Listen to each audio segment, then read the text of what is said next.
Christmas eve 1945। रात के अंधेरे में फेडवेल, वेस्ट वर्जीनिया के एक छोटे से टाउन के एक घर में अचानक से आग लग जाती है। उस घर में रहने वाले शोडर फैमिली के 9 बच्चों में से 5 बच्चे उस रात के बाद कभी नहीं देखे गए। आप सोच रहे होंगे कि मिसिंग चिल्ड्रंस उस आग में जलकर मर गए होंगे, पर ये कहानी इतनी सिंपल नहीं है। उनकी बॉडीज या रिमेन्स कभी भी नहीं मिले। मानो वो 5 बच्चे हवा में ही कहीं गायब हो गए हों और इस राज ने लोगों को कई सालों तक परेशान किया। रात। आप वेस्ट वर्जीनिया के हाईवे में सुनसान रास्ते पर ड्राइव कर रहे हैं। चारों तरफ अंधेरा है। उस अंधेरे में सिर्फ कार की हेडलाइट की रोशनी पड़ रही है। आप हेडलाइट की रोशनी के सहारे कार को चला रहे होते हैं कि तभी आपकी नज़र रोड के साइड में लगे बिलबोर्ड पर जाती है। उस बिलबोर्ड पे 5 बच्चों के चेहरे हैं, एक्सप्रेशनलेस, मानो आपकी तरफ घूर रहे हो। उनका चेहरा ही अपने आप में डरावना होता है कि तभी आपकी नज़र उस बोर्ड पर लिखे टेक्स्ट पर जाती है। What was their fate? Kidnap और मर्डर, या फिर वो अभी भी जिंदा है?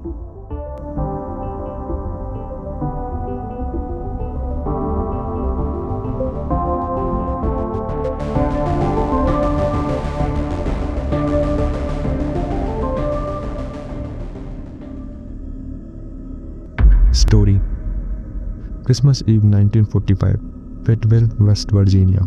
बाहर बहुत ज़्यादा ठंड है। ठंडी हवाओं के कारण पेड़ों के पत्तों से आवाज़ें आ रही हैं।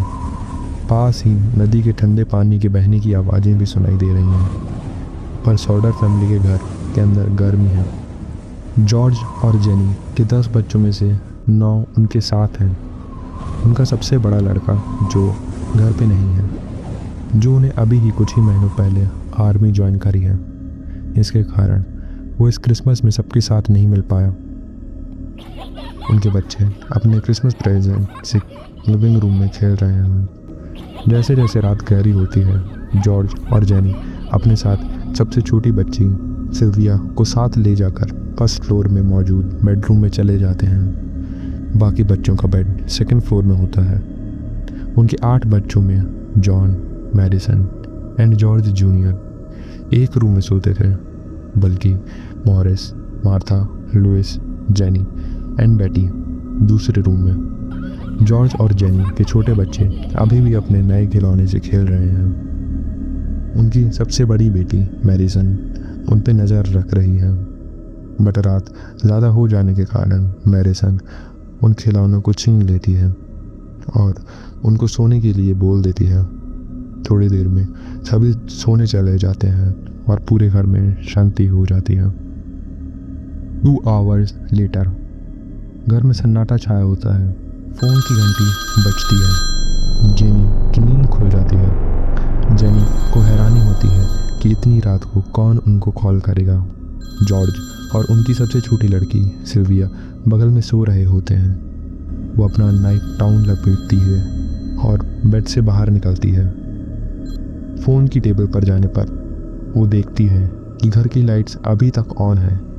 उसे सोफे पर उनकी सबसे बड़ी लड़की मैडिसन सोते हुए दिखती है।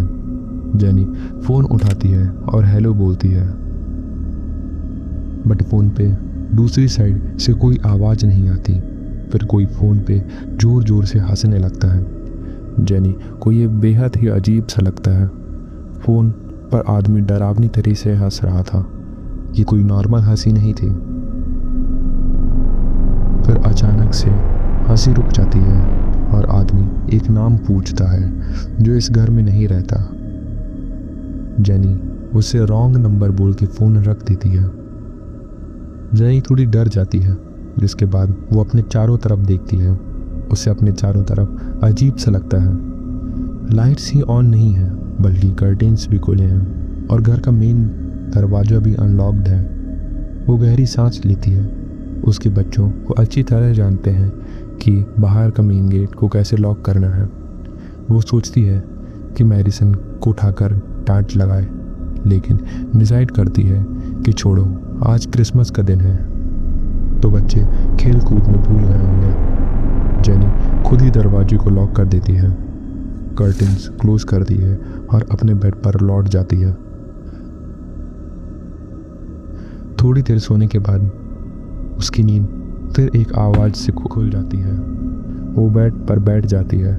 चारों तरफ अंधेरा होता है। फिर एक और आवाज़ आती है, जैसे कुछ भारी चीज़ ज़मीन पे रोल कर रही हो। उसे लगता है कि ये आवाज़ कोई जानवर कर रहा होगा और वो सोने की कोशिश करने लगती है। तभी उसे अजीब सी स्मेल आने लगती है। इस बार वो घबरा के उठ जाती है। उसे पता है कि ये स्मेल आग के धुएं की है।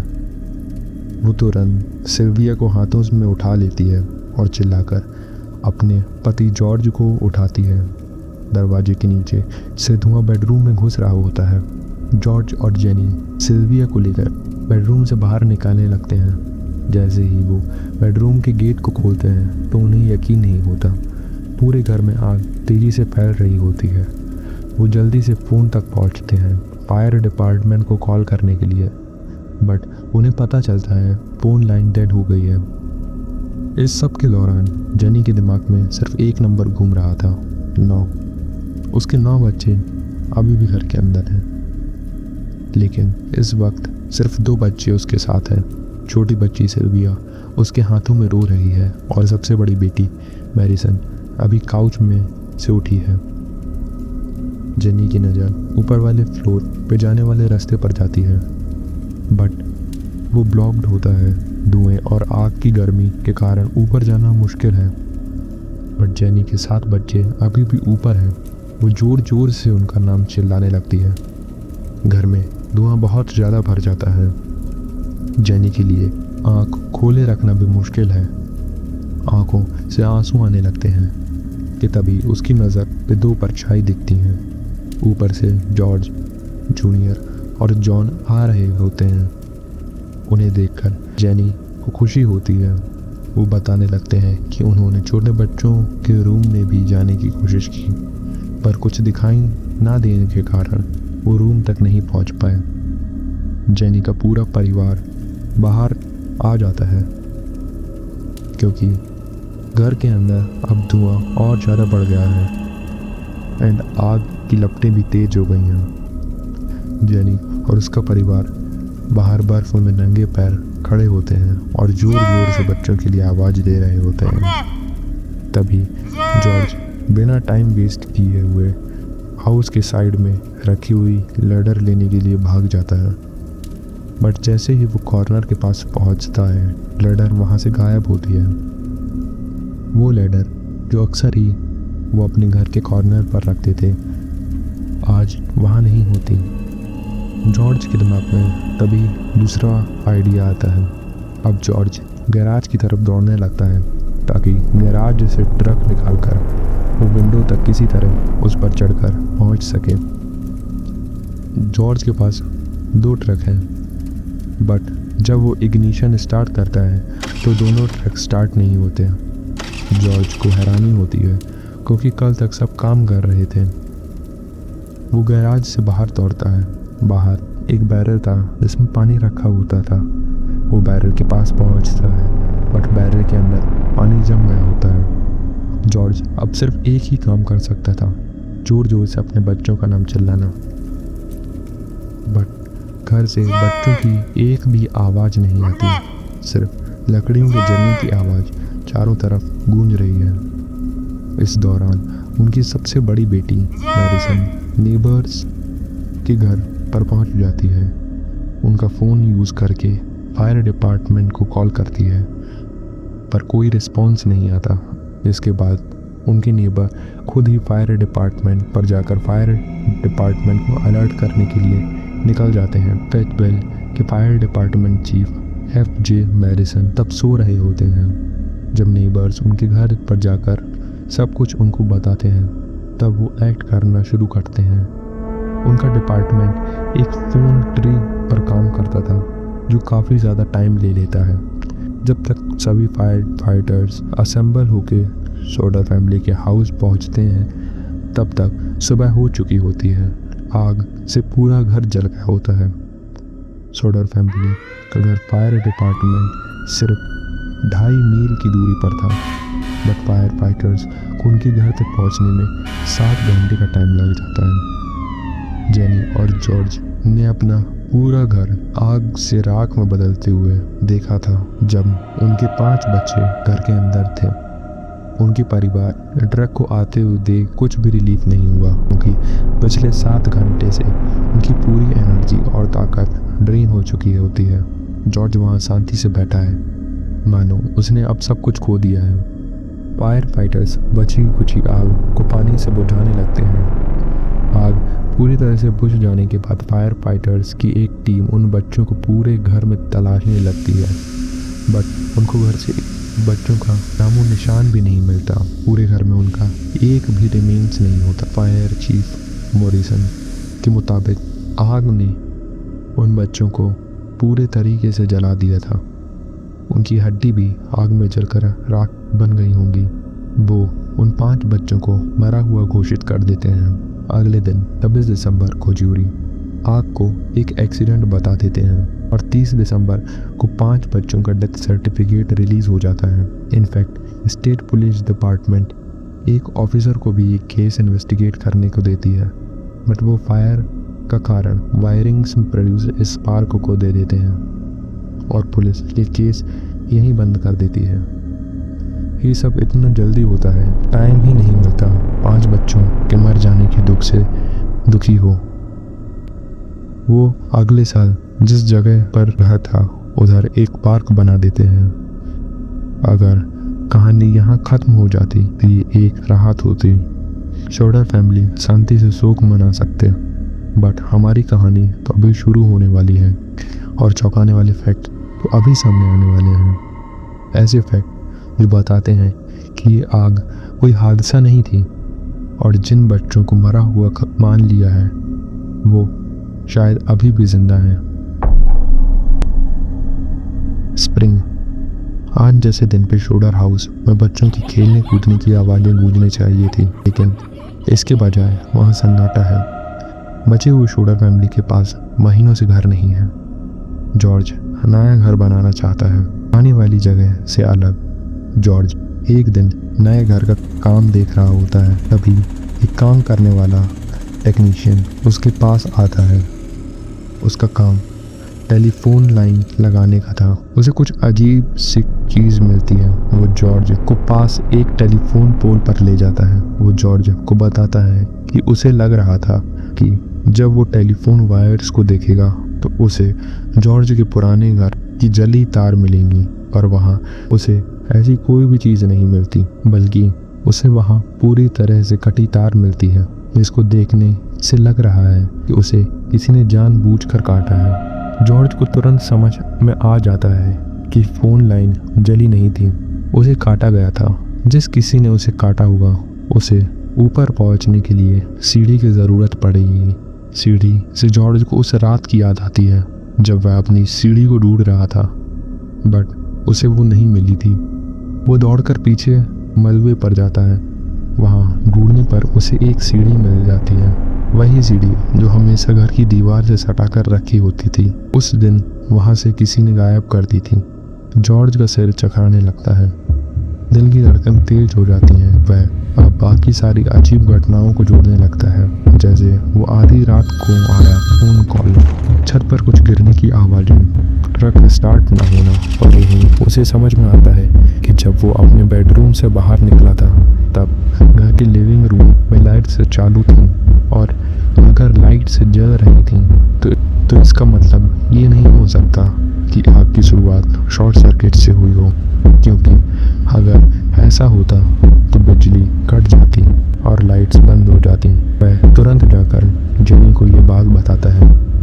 जेनी ने भी हॉल में लगी लाइट्स जलती हुई देखी थी, जहाँ उनकी सबसे बड़ी लड़की मैरिसन सो रही थी। अगर घर में बिजली थी तो इसका मतलब था कि घर में आग बिजली के शॉर्ट सर्किट नहीं हुई थी। अब जब दोनों को ये पता चल गया कि घर में आग शॉर्ट सर्किट से नहीं लगी, तो उनके मन में अगला सवाल आता है, क्या बच्चे वाकई में उस आग में मर गए थे?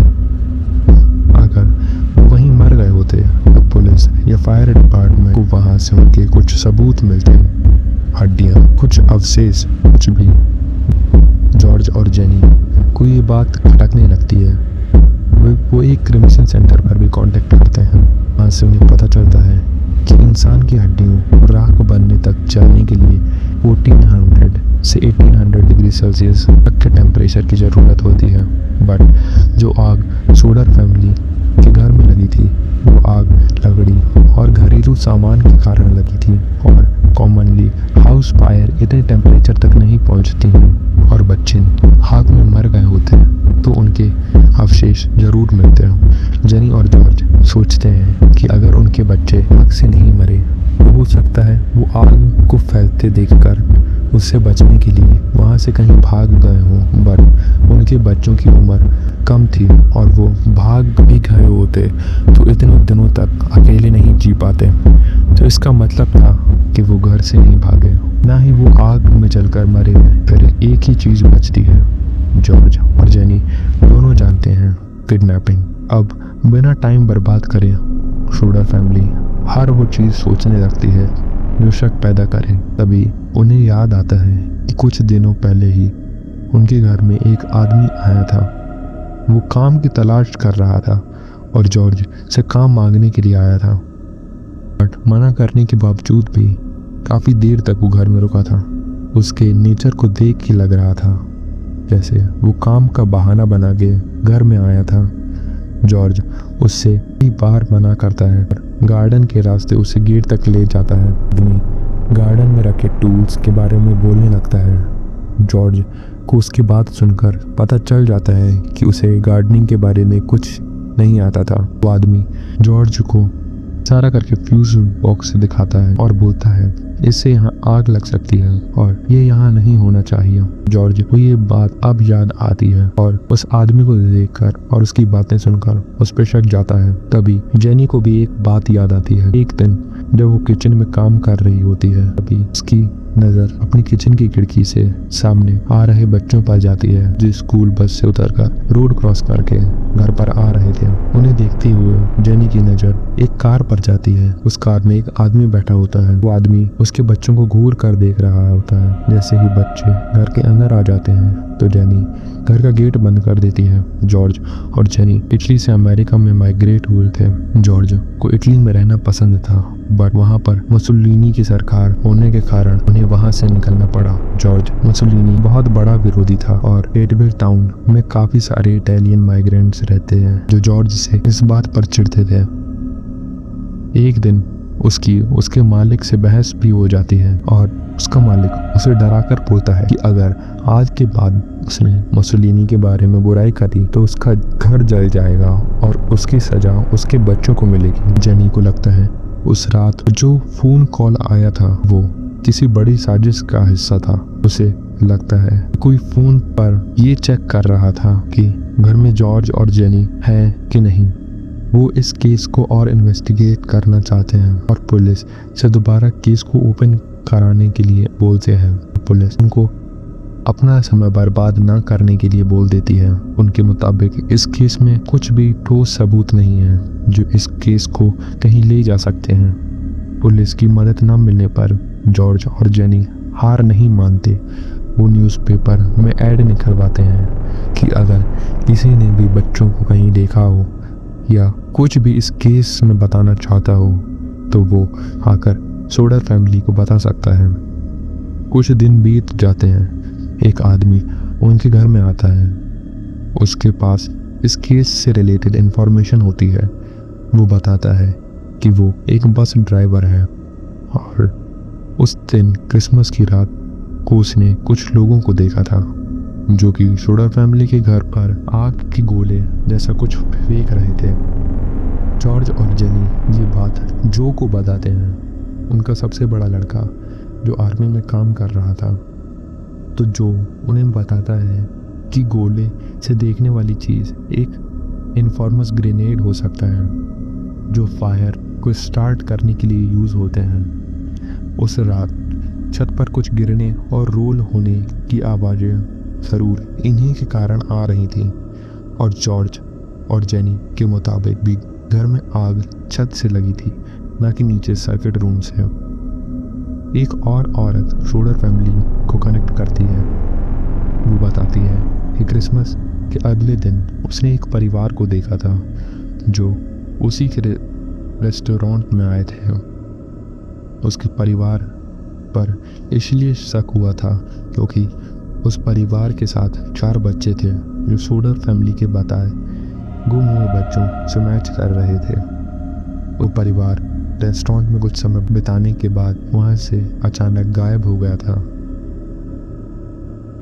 इन सब सबूतों के मिलने के बाद जॉर्ज और जेनी को यकीन हो जाता है कि उनके बच्चे आग में जलकर नहीं मरे बल्कि उनको किसी ने किडनैप किया है।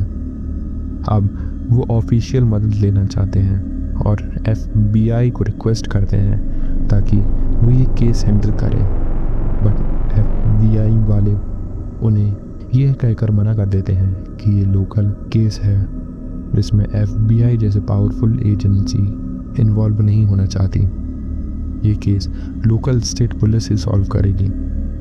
जॉर्ज और जेनी बहुत चिंता में होते हैं कौन उनके बच्चों को किडनैप कर सकता है और अभी उनके बच्चे किस हालत में होंगे। 1947 में जॉर्ज और जेनी एक प्राइवेट इन्वेस्टिगेटर हायर करते हैं जो इस केस को इन्वेस्टिगेट करेगा। जैसे जैसे प्राइवेट इन्वेस्टिगेटर फेटवेल टाउन के लोगों से इस केस के बारे में सवाल पूछता है तो उसके सामने एक अजीब सी बात आती है। निक, जो जॉर्ज का मालिक था और जिसने जॉर्ज को धमकी दी थी कि वह सलोनी की बुराई करने पर उसका घर जल जाएगा, उसने जॉर्ज के साथ एक इंश्योरेंस पॉलिसी ली थी जिसके मुताबिक जॉर्ज या उसके परिवार के साथ अगर कोई हादसा होता है जिसमें उनकी जान चली जाती है तो निक को इंश्योरेंस कंपनी वाले पैसे देंगे। फिर पॉलिसी पर नहीं जाता बल्कि इस बात पर जाता है कि जिस दिन आग लगी थी उसके कुछ दिन पहले ही निक ने इंश्योरेंस में $250 डाले थे। जॉर्ज और जेनी को लगता है कि आग और उनके बच्चों के गायब होने के पीछे जरूर ही निक का हाथ होगा। उन्हें यह भी मालूम पड़ता है कि निक उस चोरी का भी हिस्सा था जिसने उसके घर पर लगी आग को एक एक्सीडेंट बताया था और आग एक्सीडेंटली लगी है और उसमें किसी का हाथ नहीं है, ऐसा स्टेटमेंट रिलीज किया था। शोडर फैमिली अब निक के अगेंस्ट एक केस बनाना चाहते हैं। इसके लिए वो एक लोकल अटॉर्नी के पास जाते हैं और सब कुछ उसे बताते हैं, बट वो अटॉर्नी उस केस को नहीं लेता और बोलता है कि मैं उनके खिलाफ नहीं जाना चाहता जिनके साथ मैं खाता और जीता हूँ। जॉर्ज और जेनी ये बात सुनकर दंग रह जाते हैं। उन्हें पूरी तरह से पता है कि उनके घर में आग लगना एक साजिश थी।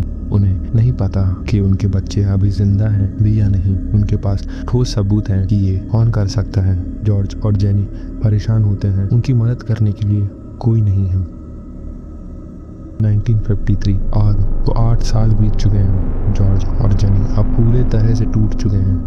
वो शहर में कई जगह पोस्टर बांटते हैं, बिलबोर्ड्स लगाते हैं जिन पर लिखा होता है what was their fate, dead और किडनैप और आर दे स्टिल अलाइव।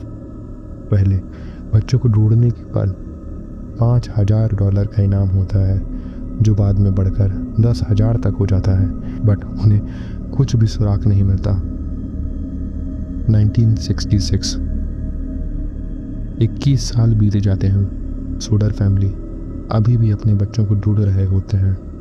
एक दिन उन्हें एक लेटर आता है बिना किसी रिटर्न एड्रेस के, जिससे ये नहीं पता चल रहा था कि लेटर किसने भेजा है। उसमें एक आदमी की फ़ोटो होती है जिसके नीचे उनके एक बच्चे जॉन का नाम लिखा होता है।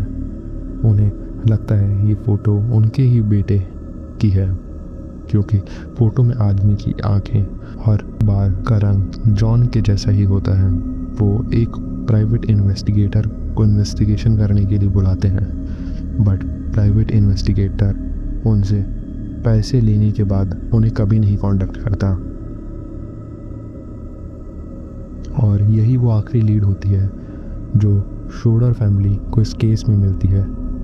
इसके बाद समय निकलता जाता है और उनके अपने बच्चों की तलाश वहीं रुक जाती है। हो सकता है बच्चे सचमुच में आग में जलकर मर गए हों, या हो सकता है बच्चों को किसी ने किडनैप कर लिया हो, बट जॉर्ज और जेनी के लिए अच्छा रहता कि वो आग में जलकर मर गए होते। इस तरह वो अपना पूरा जीवन उनके बारे में सोच सोच कर हर पल नहीं मरते।